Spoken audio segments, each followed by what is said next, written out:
당신이 존경하는 위인의 얼굴을 친일 화가가 그렸다면, 독립운동가의 동상을 친일 조각가가 만들었다면, 친일 화가의 미술관을 시에서 관리하고 있다면,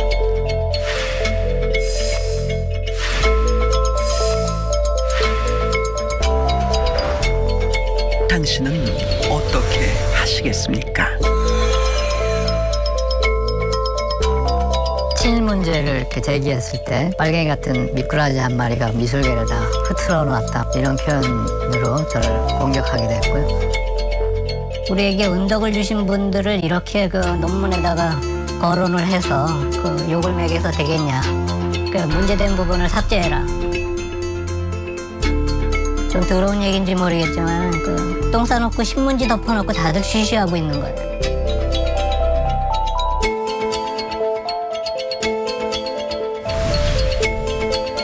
미술계의 친일은 누구도 이야기해서는 안 되는, 그저 과거로 흘러가 버린 지난 일일까요?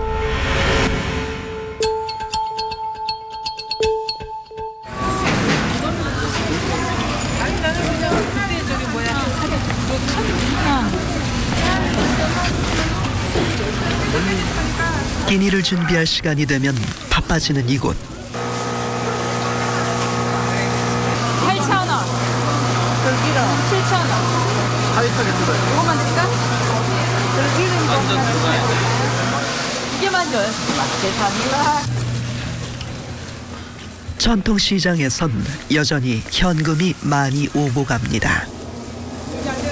만들어 놓은 물건이 그냥 팍팍 나갈 때가 제일 기분 좋죠.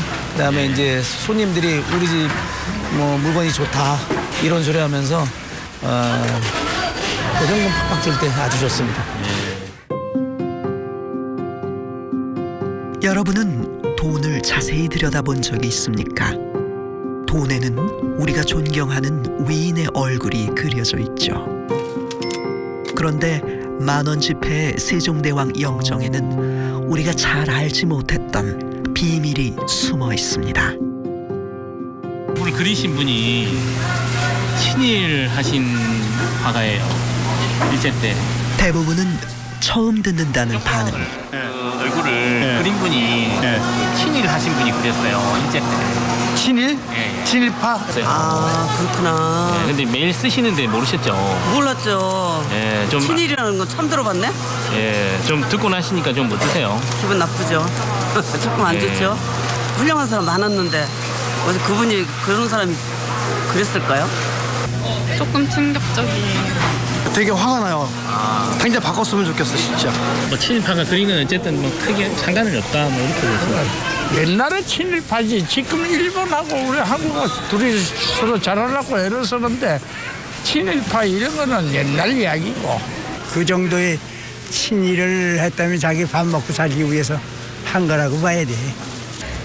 그러니까 그걸 가지고서 지금 뭐 알바 해봐야 그 돌아간 양반을 갖다가 저기 행보하고 누가 작권 논의를 하는 이유가 뭐예요? 그거? 세종대왕의 영정을 그린 화가는 운보 김기창.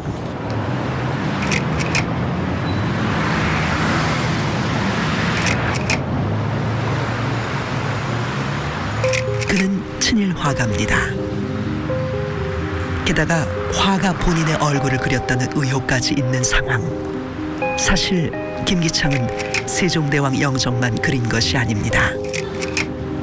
신라의 무열왕과 신라 문무왕의 영정을 그렸고,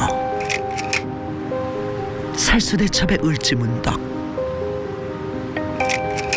임진왜란 때 의병을 일으킨 조헌, 대동여지도의 김정호를 그렸습니다. 그렇다면 위인의 영정을 그린 친일 화가는 김기창뿐일까? 이당 김은호 역시 친일 화가.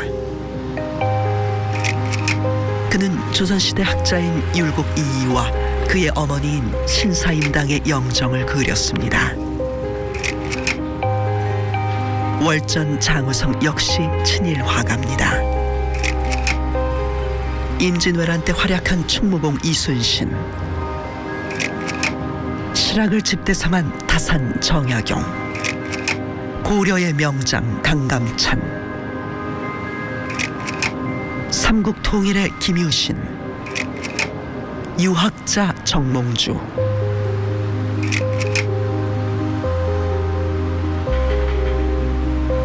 그리고 독립운동가 윤봉길의 영정을 그렸습니다. 이들이 그린 위인의 영정은 모두 표준 영정. 이런 것인데요. 우리나라의 그 조선시대 때 왕들의 어진이 그 몇 개 남아 있지 않거든요. 그 6.25 대부분 이제 6.25 와중에 많이 이제 소실돼 가지고 표준 영정을 한마디로 말한다면 그 미술계판 국정교과서라고 할 수 있거든요. 그러니까는 그 전에 표준 영정 제도 이전에는 그 다양한 화가들이 다양한 방식으로 선열들을 표현했습니다. 예를 들어서 뭐 세종대왕처럼 지금 우리가 그 얼굴을 알 수 없는 인물에 대해서 내가 그리는 세종대왕은 이런 얼굴이고, 그 박정희 시절에 들어온 표준영정 제도에 의해서 누구의 그림은 누가 그려라라고 이제 1대1 매칭시켜주는 거죠. 그래서 즉 표준 영정이란 국가에서 표준으로 인정한 위인의 초상화를 말합니다. 영정 동상심의위원회의 심의를 거친 후 문화체육관광부 장관의 지정을 받습니다. 하지만 친일 화가가 그린 위인이 문제의 핵심.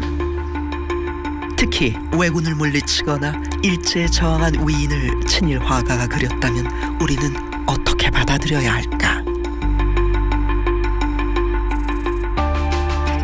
현재 국가에서 지정한 위인의 표준 영정은 총 97위. 그중 14위를 친일 화가가 그린 것으로 파악합니다. 뭐 사진이나 뭐 이런 걸 통해서 진짜 잘 만드셨을 수도 있어요. 하지만 우리가 지금 말씀드린 상식이라고 했지만 인간의 정의상 그 친일 인사의 손에 의해서 자신의 모습이 만들어지는 걸 독립투사가 좋아할까? 이제 이런 생각도 하게 되는 거죠. 결국 이분들이 이제 왜 친일 화가들을 용납했냐 그러면 결국 그 근대화라는 것이 그런 기능, 기량이라는 측면에 집중되었기 때문에 그렇다는 겁니다. 근대화의 내용이 사실은 없었던 거죠. 그러니까 잘 살면 된다라고 생각하는 굉장히 도구적인 그런 발상들이 우선됐기 때문에 결국 예술도 그런 도구적인 어떤 측면에서 이용된 것이죠.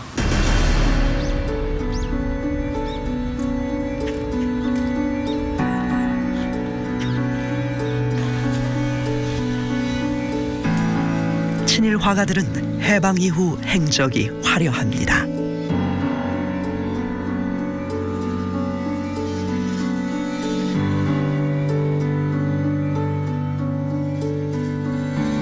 만원권 속 세종대왕을 그린 친일 화가,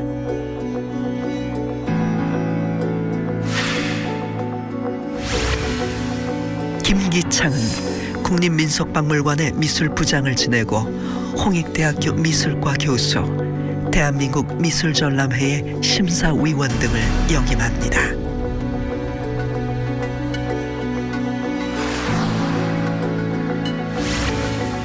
그는 3.1문화상을 수상, 3.1문화상 심사위원회도 위촉되었으며 문화훈장 중 최고의 영예인 금관문화훈장을 받는 등 수상 경력이 다채롭습니다.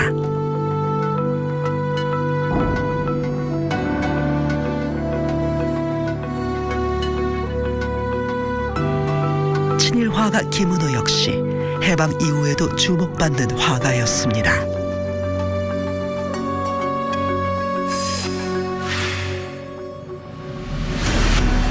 미군정 이후 대한미술협회와 대한민국 미술전람회에 주도적으로 참여한 김은호.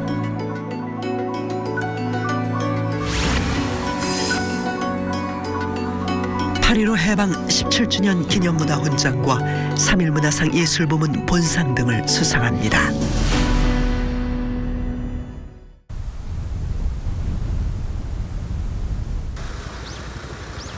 충무공 이순신, 윤봉길 의사를 그린 친일 화가 장우성은 어떠할까?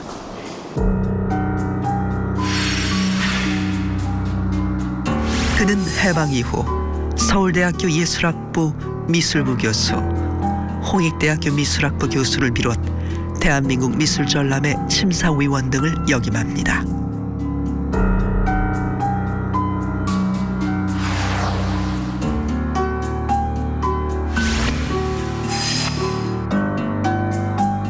대한민국 문화훈장인 금관장을 비롯 여러 차례 훈장을 받았습니다.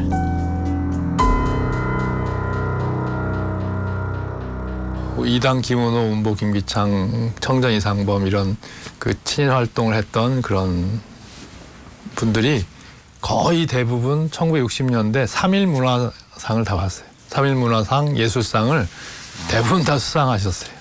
그러니까 친일을 하셨는데 어떻게 3.1 문화상을 받으셨을까? 그러니까 이제 주는 쪽도 좀 부족했지만 받는 입장에서도 난 3.1 문화상을 받을 자격은 이제 그런 결격이 있다. 이렇게 자기 반성들을 이렇게 했으면, 그죠? 우리 현대사 속에서 그런 상황이 벌어졌으면 좀 더 이렇게 우리가 이제 반성도 더 하고 역사적 반성도 하고. 이 해방 이후 특히 대한민국 정부가 수립된 이후 미술가로서 활동할 수 있는 공간이 옛날 총독부가 주최했던 조선미술전람회의 제도 방식을 그대로 개성한 대한민국 미술전람회, 이른바 국전이란 것인데, 이 국전의 핵심 세력으로 진입하게 되면서 미술계에 가장 영향이 높은 인물이 되었기 때문에 친일 청산에 대한 논의가 그만큼 지연되거나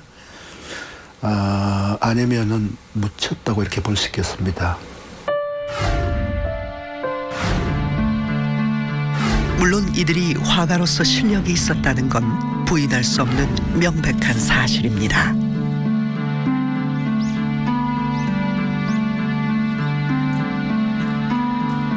미술계의 거장으로 불리는 월전 장우성. 그는 한국화의 전통과 창조를 이끌어낸 화가로 평가받습니다. 특히 시서화에 두루 능하여 현대 화단의 마지막 문인 화가로 손꼽힙니다.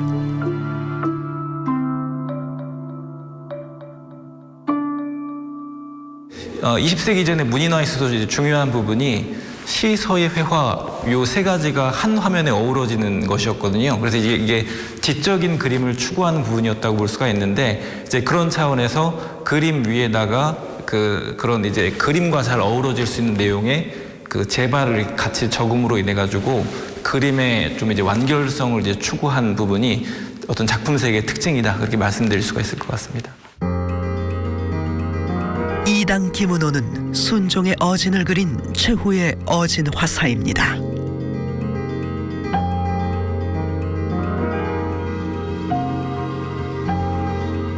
특히 인물화에 특출하였던 근대기 채색 화단의 대표적 화가로 불립니다.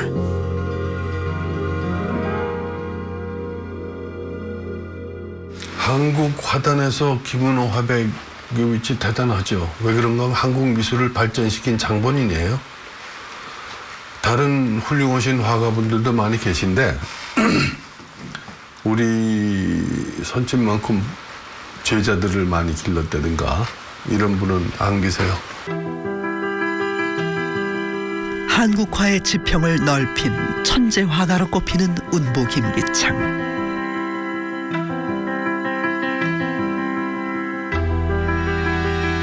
민화풍의 과감한 붓질이 파격적인 바보산수로 유명합니다. 섬세하고 색이 고운 청록산수로도 잘 알려져 있습니다. 김기창 선생님이야말로 정말 묘사력, 뛰어난 묘사력에다가 작품 구성이라든지, 그리고 그 어렸을 때 그렸던 청년 작가 시절에 그 굉장히 묘사력을 중요해하는 그 데상과 이런 것을 필지에서부터 그림을 그렸던 거에서부터 말년에 걸레 그림까지 무수하게 도전하고 새로운 화평을 만들고 그러면서 완성해내온 정말 이 시대에 우리가 어쩔 수 없이 우리 화가들이 피라미드 꼭대기에 있다면 가운데 서 계신 선생님이라고 저는 평가를 합니다. 그렇다면 이들의 친일 행위는 이대로 묻혀도 되는 것일까?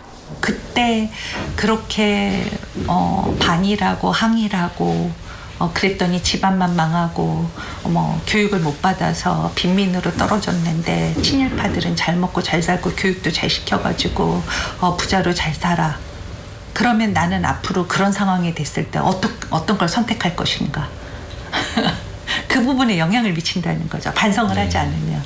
그럼 이제 과거가 결국 미래에 영향을 미치는 거죠.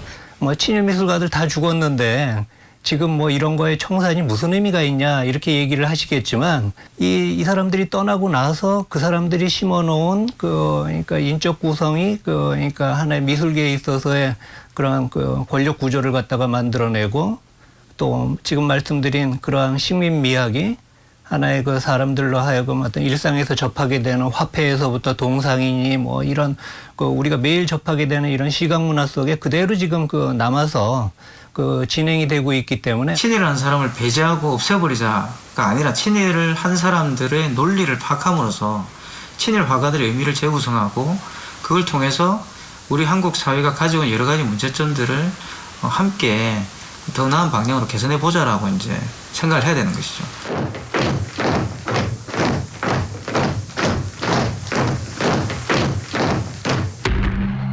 일제가 대륙 침략의 야욕을 보이던 1937년 중일전쟁의 시작과 함께 일본은 본격적인 전시동원 체제로 들어가게 됩니다. 각종 공출과 수탈, 강제징용과 근로정신대, 학병의 징병까지. 일제는 그 과정에 화가들의 힘이 절실히 필요했습니다. 이게 바로 이제 직업봉공이라고 볼 수가 있을 것입니다. 자신의 직업으로 뭘 다 해라라는 것이고, 자 그런 속에서 화가들, 예술가들에게 요구됐던 게 채관, 보국. 채관은 관은 붓입니다. 그러니까 채색 붓이니까 화필이라고 하는 걸 말하죠. 화필과 같은 말이에요. 그러니까 그림 그리는 능력으로 보국, 나라의 은혜에 정말 열심히 그림을 그려서 나라의 은혜에 보답한다. 자신의 직업으로 국가에 충성하라는 직업봉공. 그림으로 국가에 이바지하라는 채관보구. 일제는 그들이 공인한 전람회로 화가들을 배출하며 우리 민족을 선동하는 수단으로 삼았습니다.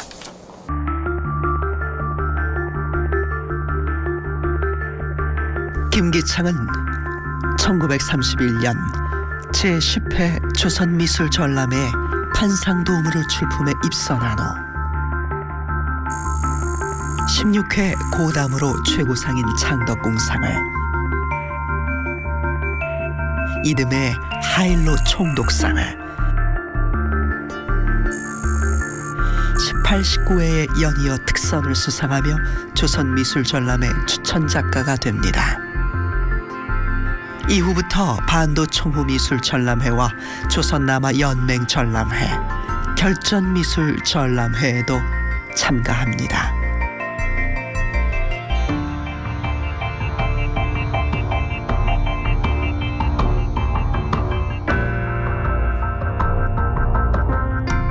장우성 역시 마찬가지. 조선미술전람회 동양화부의 해변소견으로 입선하고 서화협회전으로 입선한 이후 지속적으로 조선미술전람회에 4회 연속 특선함으로 선전 추천 작가가 됩니다. 1934년 6월 16일자 매일신보에는 22회 조선미술전람회에서 수상한 이후 대표로 수상소감을 발표한 내용도 발견된 상황. 감격이 실리는 목소리로 총호 국민예술 건설의 시문을 경주하여 매진할 것을 굳게 맹세하는 답사를 했다라고 하는 이야기가 지금 매일신보에 지금 기사화되어 있고요. 네. 그래서 지금 여기 보면은 바로 반도총호 미술전에 이 부동명왕을 갖다가 그렸다는 건데, 이 부동명왕이 일본의 그냥 단순한 불상이 아닙니다. 이거는 일본이 일제강점기에 일종의 호국불교로 이 항마 의식을 갖다가 하기 위한 하나의 수호신으로, 여기서 항마라고 하는 거는 그 대상이 바로 미영 연합군을 뜻하는 거거든요.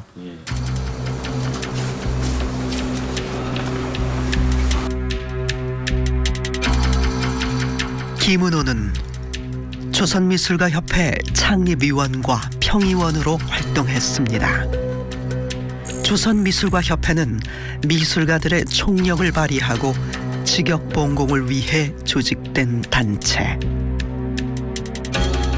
반도총호 미술전람회에는 방공훈련이라고 하는 작품도 출품을 했습니다. 그런데 김은호, 김기창, 장호성은 깊은 인연의 관계. 김은호가 김기창과 장호성의 스승으로 이들은 사제지간입니다.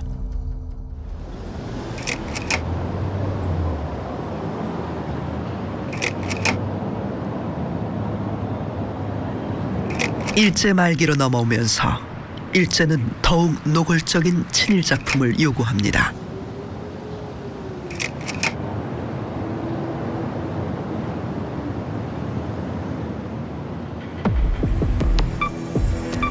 이상범, 심형구, 윤효중, 김인승과 김경승, 이들 작가도 친일 작품에 참여합니다. 일본인과 함께 일제에 적극적으로 협력한 단체 단광회도 조직되는데, 조선에서 징병제가 실시된 것을 기념하며 그린 조선 징병제 실시 기념화가 대표적인 작품. 일제는 이러한 작품을 일반인에게 보여주며 사상을 흔들어 놓았습니다.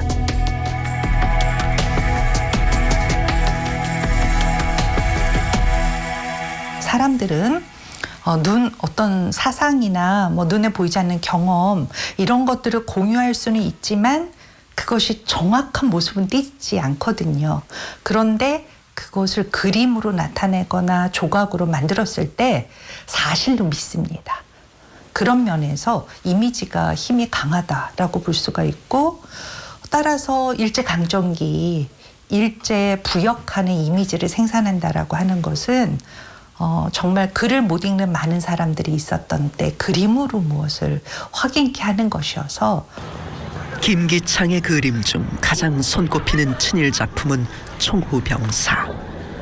1944년 조선 식산은행 사보인 회심지 속 표지입니다. 자료를 처음 공개한 이태호 교수는 이렇게 말합니다. 완전 군장으로 간이 의자에 앉아 휴식을 취하는 병사의 옆모습을 포착한 그림이다.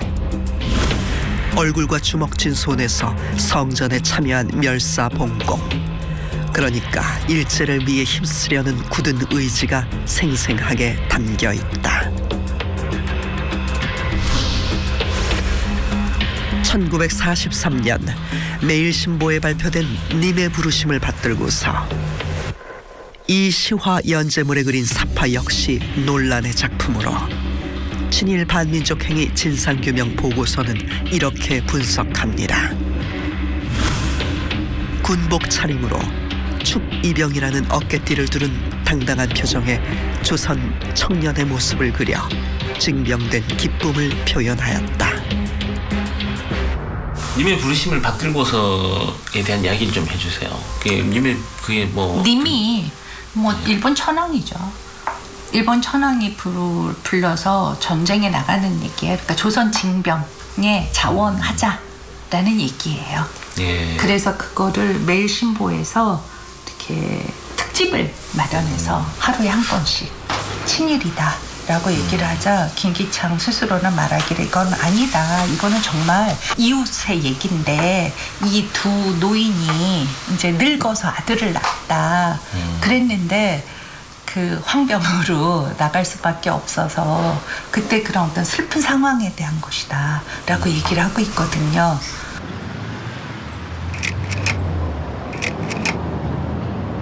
조선시대 학자인 율곡 이이와 그의 어머니인 신사임당의 영정을 그린 김은호. 그의 작품은 어떠할까? 대표적인 친일 작품으로 금차복납도가 있습니다.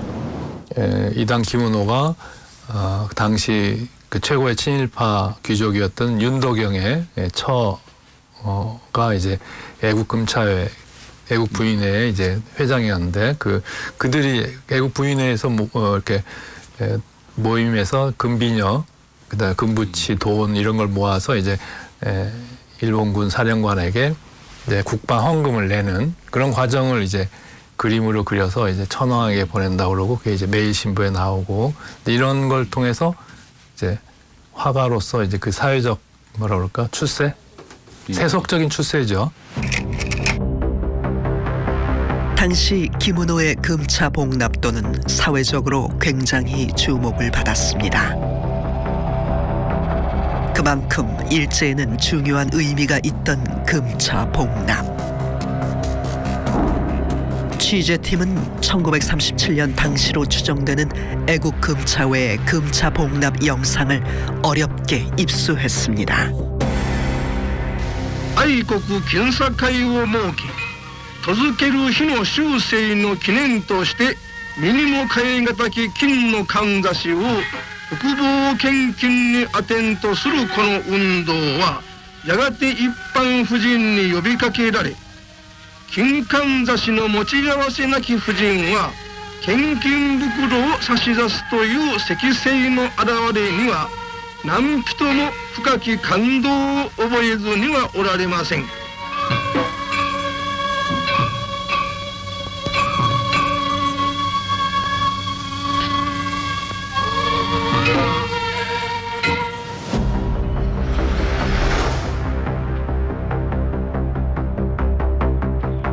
여러분이 보시기에는 어떻습니까?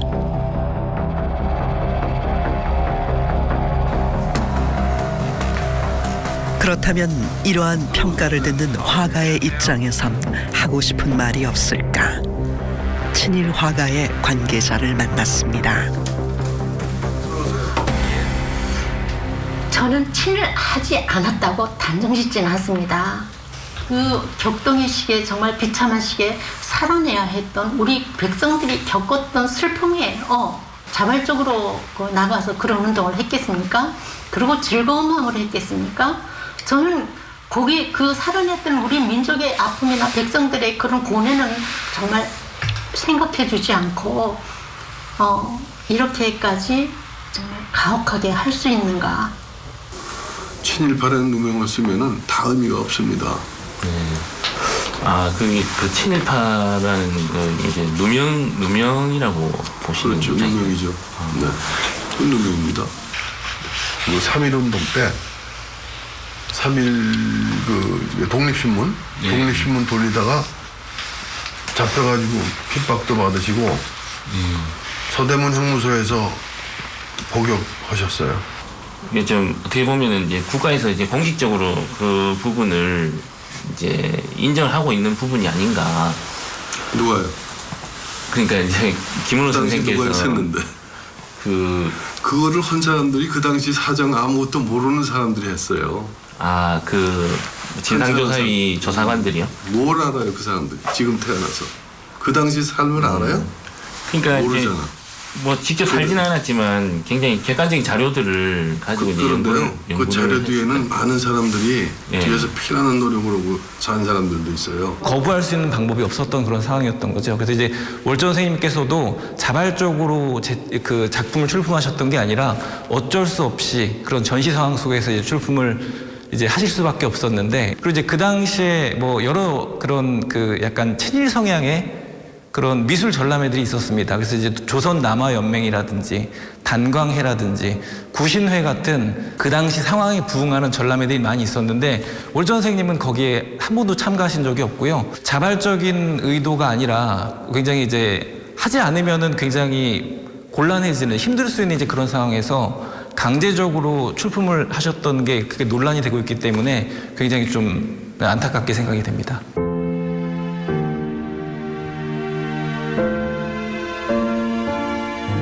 그렇다면 그들의 친일에 우린 어떠한 생각을 해볼 수 있을까? 1930년 이후에 중일전쟁, 만주사변과 중일전쟁을 전후한 그 시기에 일본은 팽창정책이 아주 노골화됩니다. 그러니까 일본의 시대가 갈 것이라고 누구도 생각하지 못했을 거예요. 그 서정주 시인 같은 경우도 시에서 일본의 시대가 갈 것이라고 생각하지 못했다고 이제 고백을 했는데, 마찬가지로 그 당시 많은 예술가들도 일본이 성공할 것이라고 생각했지 전쟁에서 패배할 것이다 이렇게 생각하지 않았을 거라는 거죠. 그런 것들이 어떻게 보면 이제 그 예술가들이 어떤 시대 정신이라고 부를 수 있는 것들이 굉장히 한계가 많았다. 그러니까 예술 세계라고 부를 수 있는 것들이 미술은 무조건 이제 그런 선진 문명이고 그 미술의 어떤 소임이라는 것이 국가에 충성하는 것이라고 생각했다는 것 자체가 한계라고 볼 수가 있는 거죠. 친일 화가의 역사의식을 드러낸다는 작품이 발견됐습니다. 바로 김기창의 적진육박입니다. 적진육박은 김기창이 그린 또 다른 작품과 비교되면서 더욱 논란을 일으킨 상황. 해방 이후 김기창이 그린 적영이라는 작품과 함께 문제가 제기된 것입니다. 국방부 현관에 10여 년 넘게 걸려있던 적영이란 그림이 지난해 3월 문재인 대통령의 베트남 순방을 앞두고서야 떼어졌습니다. 적영은 우리 군의 정통성 훼손 논란까지 제기된 그림입니다.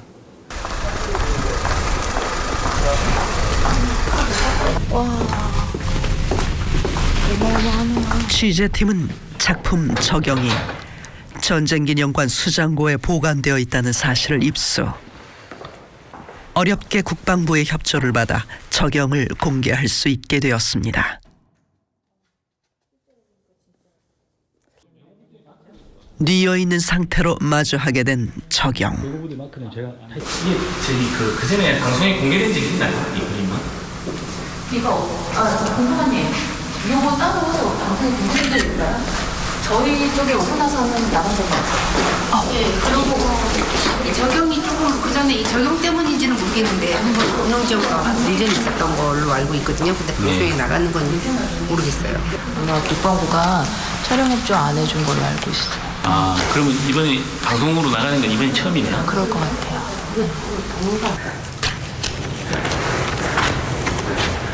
네, 210. 세로가 2m 92. 폭 2m, 높이 3m가량의 대작. 적영은 김기창이 베트남전 종군 화가로 참전한 후 베트남에 파병된 국군을 그린 작품입니다. 그래서 이제 몸을 숨기고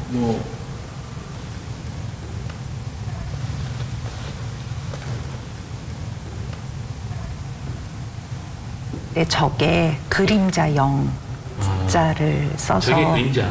네, 그래서 아마 전체적인 상황으로 보건데 우리가 월남전에서는 늘 보이지 않는 적과의 싸움이었으니까요.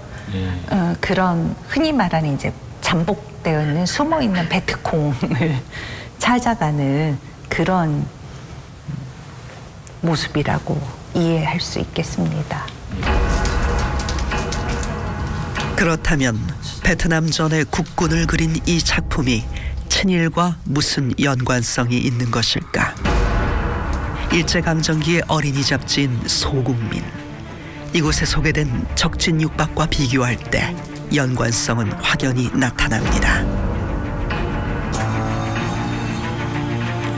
적진육박은 일제강점기의 결전미술전람회에 출품한 작품으로 조선군 보도부장상을 수상했습니다. 당시에 그 남양군도라고 하는 남태평양에서 일본군이 적진을 향해서 이제 공격하는 장면을 묘사한 것인데요. 같이 밀림이라고 하는 배경도 똑같고 그리고 이 군인의 자세도 똑같고. 베트남전의 국군을 그린 적영. 일제강점기에 일본군을 찬양했던 적진육박. 여러분은 30년 시차를 두고 그린 두 작품이 어떻게 보이십니까?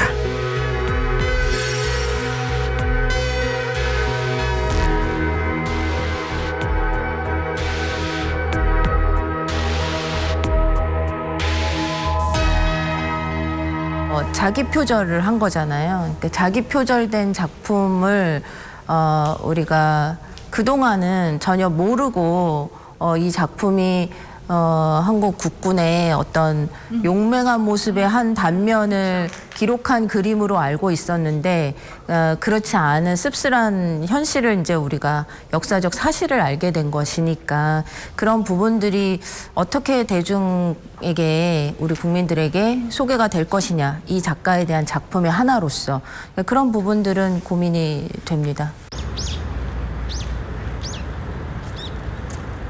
회화뿐만 아닙니다.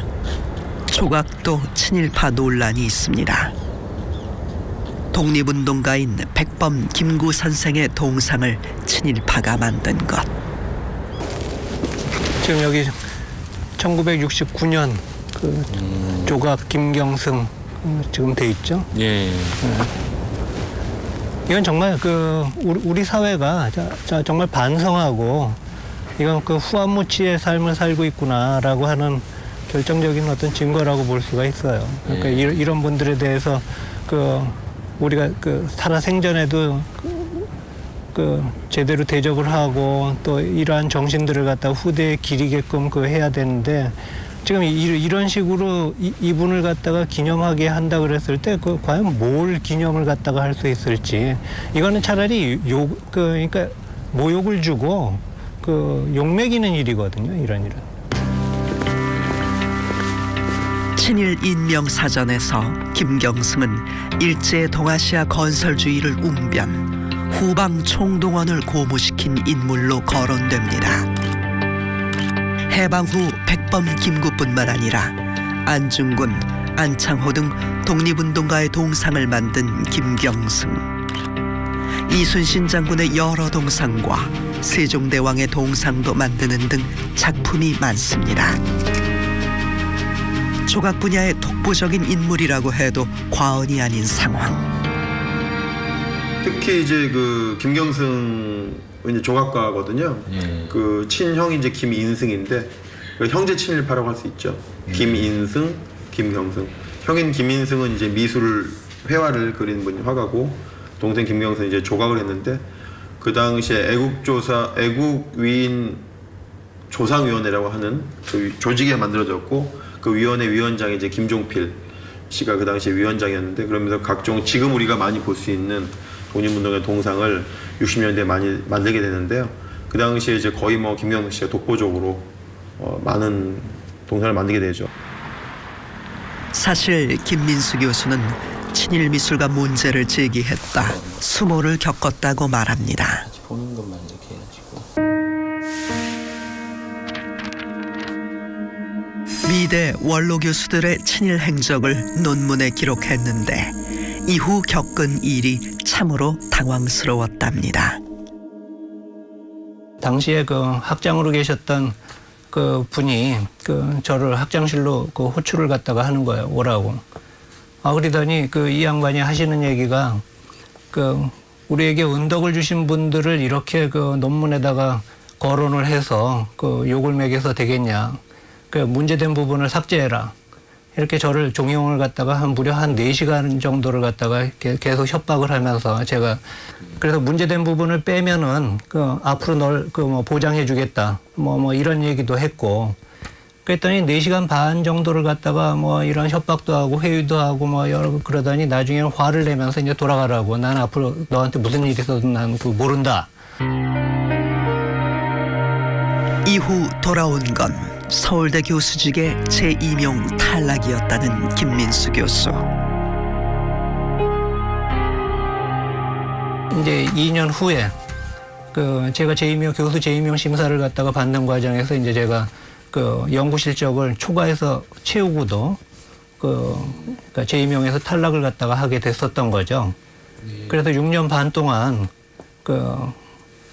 법원의 소송을 통해서 나중에 승소해서 그러니까 제가 2005년에 복직 판결을 받고 복직할 수가 있었던 거죠. 어느 한 사람만이 겪은 일은 아닙니다. 이태호 교수 역시 비슷한 일을 겪었답니다. 91년도쯤에 제가 우연히 이제 일제강점기 잡지들, 신문들을 뒤지다가 그런 친일 미술의 경향, 군국주의 경향의 도판 사진, 그림 사진, 사파, 만화 이런 것들을 대거 이제 찾게 되죠. 가장 논란이 된 자료는 그림 총후병사, 친일 화가 김기창의 작품이었습니다. 맨 첫 번째 기억에 제가 이제 친일 문제를 이렇게 제기했을 때 91년, 93년 때 이제 우리 원로 평론가 선생님들이 이제 그러니까 빨갱이 같은 미꾸라지 한 마리가 미술계를 다 흐트러 놨다 뭐 이렇게 이런 표현으로 저를 공격하기도 했고요.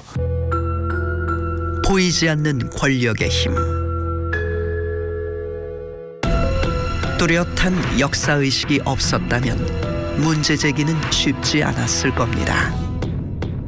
이분들이 또 해방 이유가 되면 대부분 다 대학에 가셔가지고 교편을 잡으세요. 그러니까 이제 그 밑에 많은 제자들이 또 배출되게 되고 스승의 어떤 과거 행적들을 비판하기보다는 그 스승으로부터 받은 어떤 그런 은혜들을 이제 보답하려고 하는 쪽이 더 가까워지는 거죠. 그러니까 결국 이런 친일 화가들이 또 재생산을 해내게 되고 그 재생산이 또 미술계를 만들게 되고 그게 또 핵심적인 어떤 그런 세력들이 되고 이제 이런 문제가 생긴 거죠. 그거는 제가 볼 때는 한국 미술계의 문제점도 있다고 봅니다. 친일 미술가를 거론하는 것조차 어려운 상황. 그렇다면 해당 기관은 친일 미술과의 표준 영정을 어떻게 생각하고 있을까? 이제 EBS 다큐 시선에 박성호 PD라고 하는데요.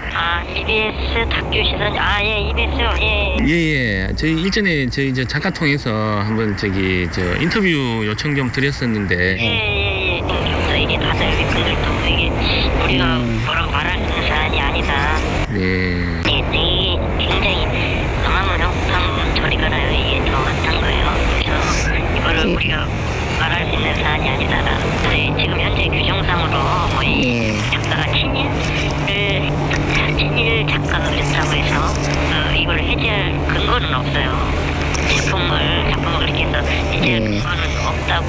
아니 문제에서 회신하는 바는 있어요. 기본적인 입장 같은 건 갖고 계시지 않나요? 이 사안에 대해서. 그래서 질의를 주시면 저희가 서면으로 할게요. 서면으로. 문화체육관광부 관계자는 서면 응답으로 2010년 표준영정심의위원회에서 심의한 내용을 보내왔습니다. 작가의 친일 논란은 영정동상 심의규정 제5조의 지정 해제 사유로 보기 어렵다고 의결한 내용이었습니다. 대한민국 표준영정 1호, 왜적을 물리친 이순신 장군의 영정.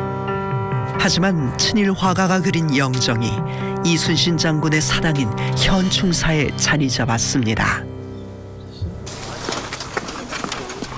3년째 사당의 영정을 교체하자는 서명이 이어지고 있습니다.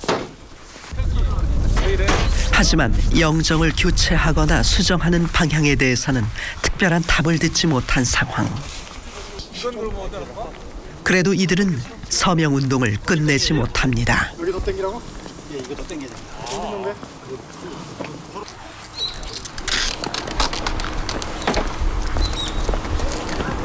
그러니까 지금 멀리서도 막 전국 각지에서도 오고 심지어는 해외에서도 오시는데 이순신 장군의 이 영정이 우리나라 표준 영정 1호거든요.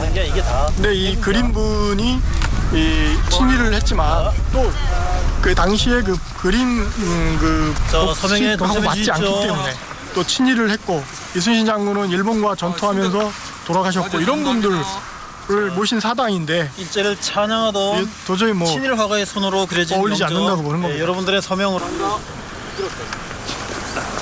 같이 해주시죠. 날이 너무 추워요. 근데 여기까지 오셨네. 예. 아 진천에서 오셨어요? 예, 이거 설명하려고 왔어요. 감격입니다, 감격. 이순신 장군의 영정을 친일파 그렸어요. 아 이런 일이 있었어요. 예, 그 어이없는 일이죠. 오 그래요? 그거 예. 교체해야 되는데. 그래서 그걸 바꾸자는 이제 서명을 하고 있는 거예요. 아이들한테 꼭 설명해 주세요. 저기 무슨 멋진 일을 했는지 애들이 아마 보람을 느낄 거예요. 아 나는 뭐 하는지 몰랐죠? 몰랐던 사람은 있어도 알고 나면 대부분 놀라는 사실.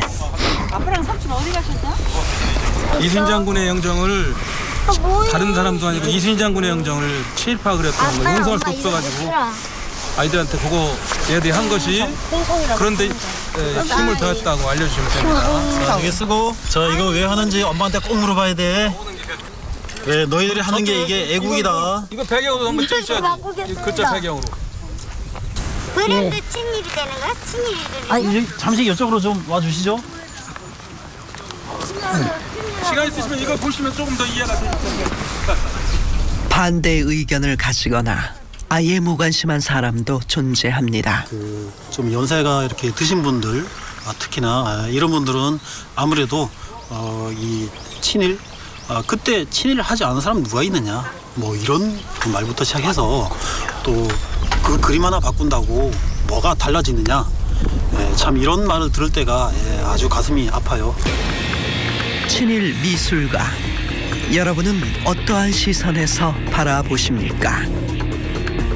친일 미술가의 작품이라는 논란 속에 3.1운동 100주년을 맞는 우리는 여전히 친일 화가가 그린 화폐를 쓰고 친일 조각가가 만든 동상을 보며 결의의 위인을 추모하고 있습니다.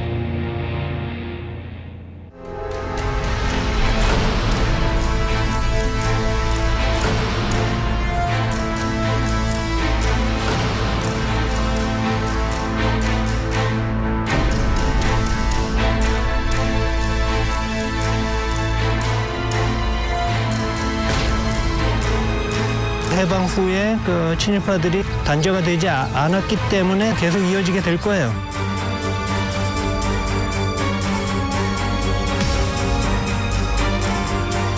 친일한 사람들이 다 또 능력 있는 사람이거든요.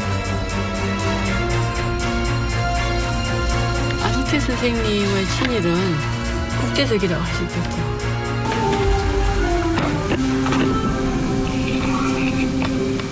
어머니